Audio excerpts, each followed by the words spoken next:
Hi friends, welcome to healthy tips. இப்போ நம்ம என்ன பார்க்க போகிறோம் அப்படின்னா, ஓவலேஷன் கிட்னா என்ன, அதை எப்படி யூஸ் பண்ண போகிறோம் அப்படின்னு தான் பார்க்க போகிறோம்.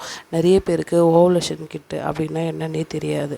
ப்ரெக்னன்சிஸ் கிட்டு கேள்விப்பட்டிருப்பீங்க, ஆனால் ஓவலேஷன் கிட்டு என்னான்னு தெரியாது.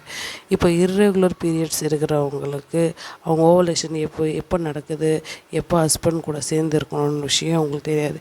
அப்படி இருக்கிறவங்களுக்காகவே இந்த கிட்டு ரொம்ப உபயோகமாக இருக்கும்.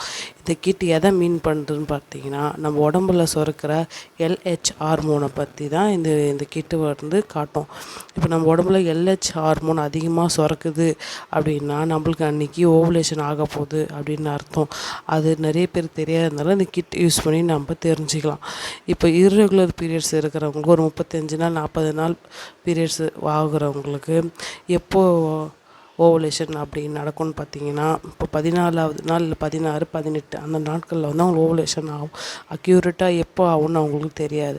அதனால் அந்த கிட்டை 14வது நாள் ஈவினிங் டைமில் நீங்கள் உங்கள் யூரினை 3 ட்ராப்ஸ் விட்டு செக் பண்ணிங்கன்னா 2 கோடு காட்டும்.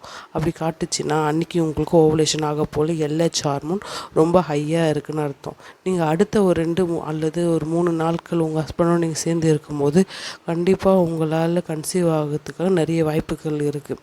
இப்போ ரெகுலர் பீரியட்ஸ் அப்படின்னா ஒரு 28 டேட்ஸ் அப்படின்னா அவங்களுக்கு 14வது நாளுக்கு எக் ரப்சர் ஆகும். ஆனால் நிறைய பேருக்கு தெரியாது அன்றைக்கி தான் எக் ரப்சர் ஆக போகுது. நீங்கள் 12வது நாள் 10 இல்லை 12வது நாள் நீங்கள் அந்த கார்டை டெஸ்ட் பண்ணி பார்க்கும்போது உங்களுக்கு அக்யூரேட்டாக அன்றைக்கி தான் எக் ரப்சர் ஆகுதா சொல்லிவிட்டு நீங்கள் தெரிஞ்சுக்கலாம்.